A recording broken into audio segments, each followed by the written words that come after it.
In this magic video, I would like to teach you how you can force a number for magic.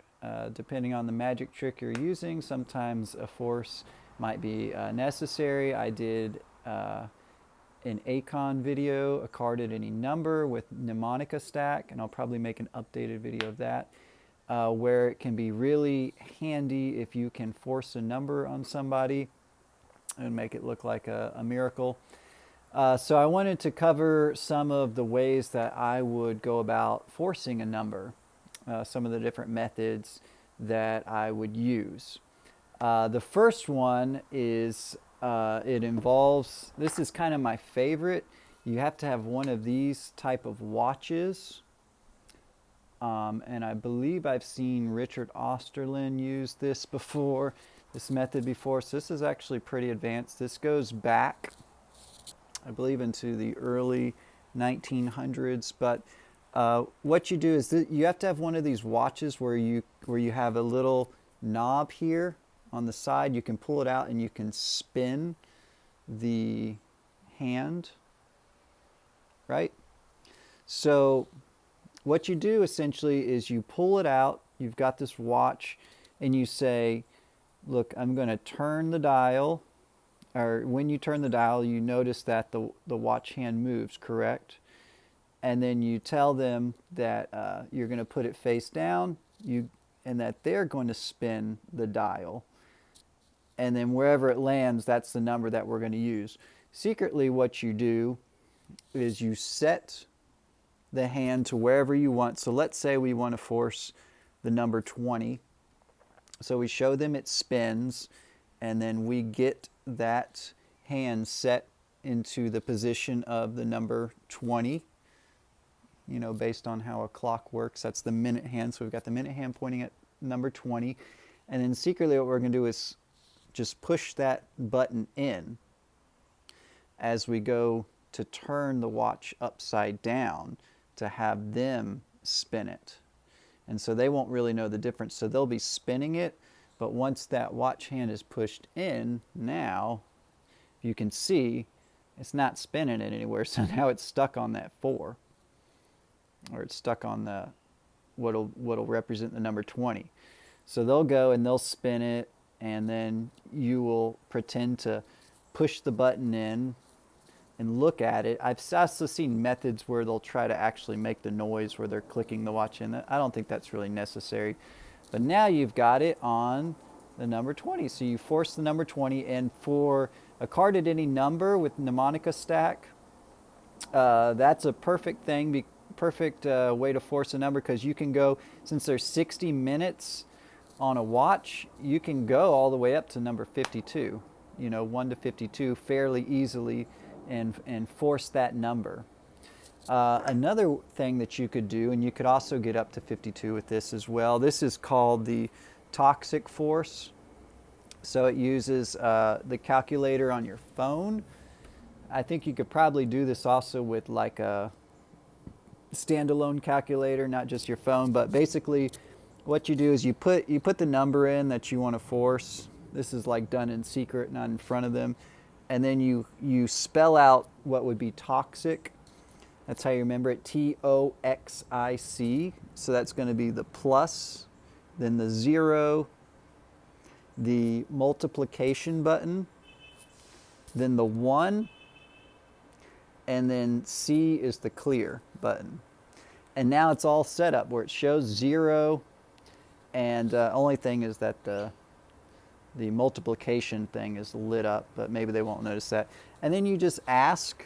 You say, hey, give me a 2-digit number, and then you put that in, then you multiply and say, give me another 2-digit number, multiply, say, hey, give me a 1-digit number,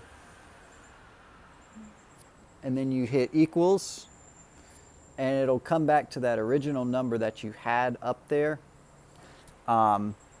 Of course, the way I set that up when I started, I wouldn't have just done a 3-digit number and then multiplied by a 2-digit and then a 2-digit, because that should have been a larger number. But really, so you want to actually start with a much larger number so people aren't really aware. But you could do like a And I would use, and then when I get to the final number, I would say, well, this number is too large, so we'll just use the first two digits. So let's say we want to force the number 50. So I type in 50, some large number, 50,658. It doesn't matter. Just have that 5 and 0 there first, and then you'll do toxic, TOX1C, and now you're all set up. You can say, hey, give me a two-digit number. Oh, 47. Great. We're going to multiply that by, hey, you give me another two-digit number, 89. Okay, great. Let's multiply that by another two-digit number. And then we hit equals, and we get back to our original number. We could say, hey, that's too large. We'll just use the first two numbers. So we've got 50, right? And you could do, you could even use that to force a super large number and say, hey, I knew you were going to pick this number. I have it written down. I've seen that done as a trick before. Of course, it's usually better to incorporate it with other tricks to make it a little bit more impossible. But anyway, you can fool around with that, and so that's another way you can force a number. Another way you can force a number is if you have a pair of dice, you can, the top and bottom of the dice, the two numbers, the one on top and the one on directly across from it on the bottom, will always add up to 7. I don't know, some people may know this, but I assume most people don't know that. So in that case, you can always force the number 7, or with 2 dice, the number 14. If you have 3, then you could force the number 21. Have them roll it and add the top and the bottom up. You can kind of play around with that however you want. Here's another one I saw in like a really old magic book one time. And I don't know. You may or may not like this. It's okay. Basically, you tell them to pick, like, let's say a 4-digit number, such as their maybe their street address. Doesn't really matter. So let's say they type 9876, and you say, we're going to subtract, take those same 4 digits but rearrange them, and they can rearrange them however they want. 6, 8, 9, 7. That works.